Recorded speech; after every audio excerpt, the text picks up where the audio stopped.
conhecemos a Idade Média muito melhor do que quem viveu na Idade Média.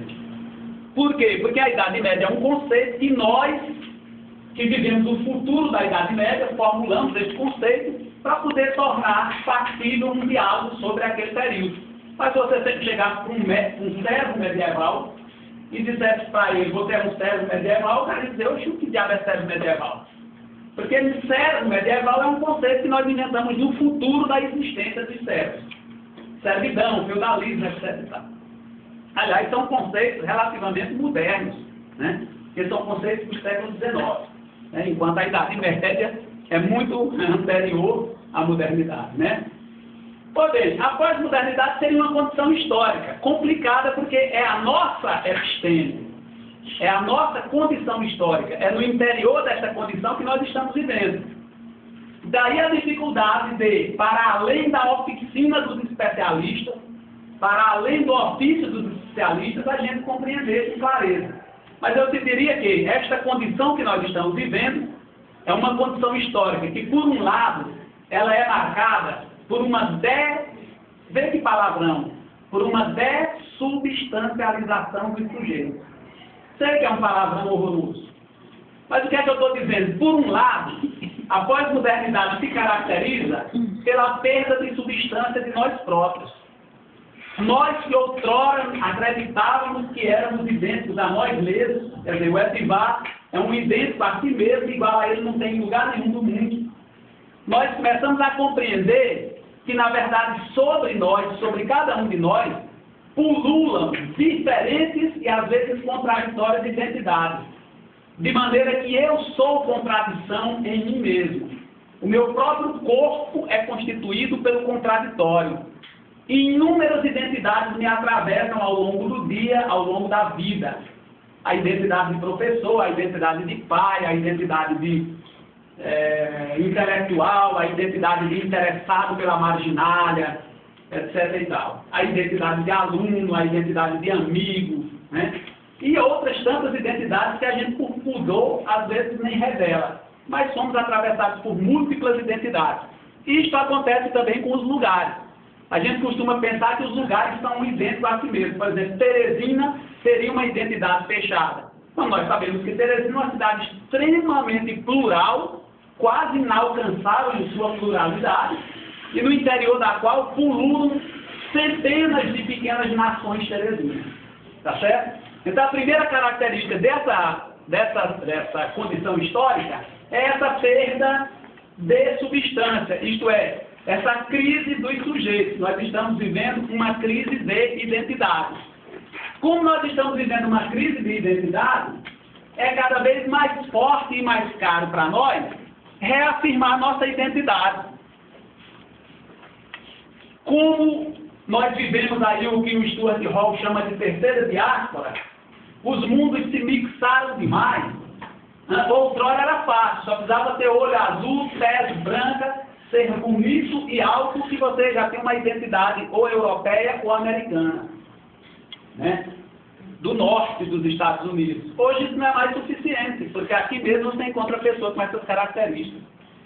Se você fosse astronauta, você era russo ou americano. Hoje você tem astronauta chinês, brasileiro, etc. Então isso complexifica a capacidade de dizer. Porque o que nos diz é aquilo que nós não somos.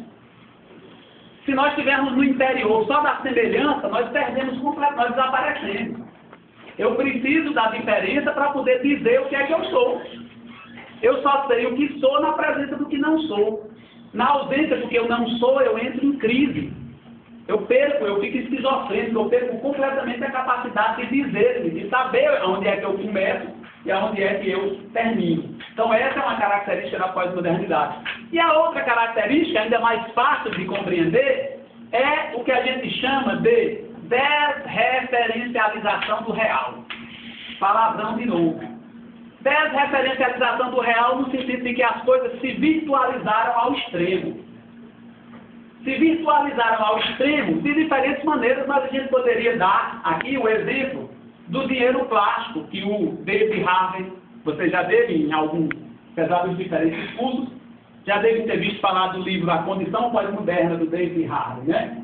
que é um geógrafo americano. Ele diz o seguinte: olha, nós estamos vivendo a fase em que o dinheiro esfumou-se e virou um pequeno papelote de plástico. Então você pensa, por exemplo, a gente diz assim: Cristiano Ronaldo, o melhor jogador de futebol do mundo, foi vendido para o Real Madrid por centenas de milhões de euros. Então você pensa essa negociação sendo feita na década de 50, o que é que ia acontecer?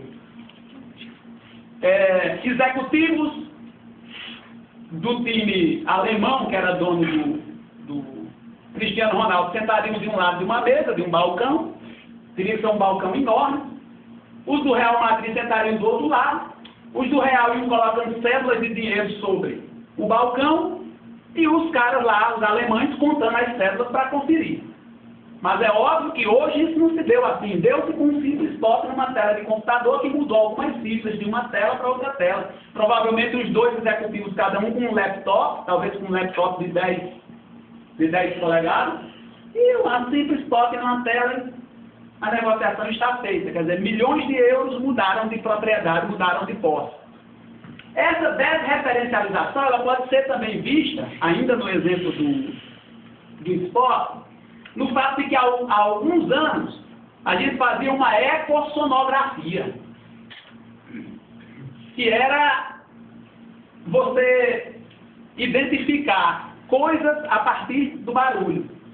Então um bebê, por exemplo, na barriga da mãe, etc. e tal. Hoje os caras fazem ressonância magnética, e a ressonância magnética ela é tão capaz de pegar o visual que ela consegue constatar uma lesão que ainda vai acontecer.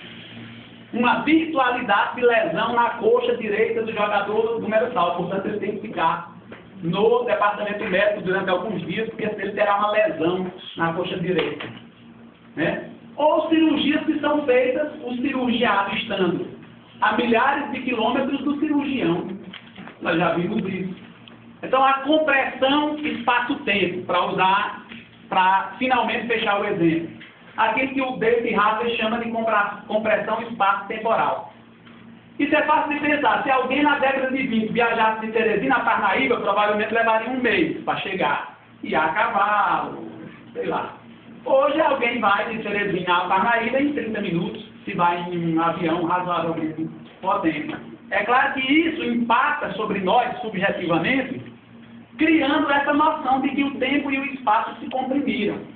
E aí, sem contar o fato de que nós estamos vivendo um momento de exaustão física do planeta Terra, uma exaustão que se revela de diferentes maneiras, seja nesses cataclismas ambientais, calor muito grande ou frio muito intenso, chuva, enchente, barragem de algodões, não sei o que lá, essa coisa toda. Então essa é a condição histórica que nós estamos vivendo.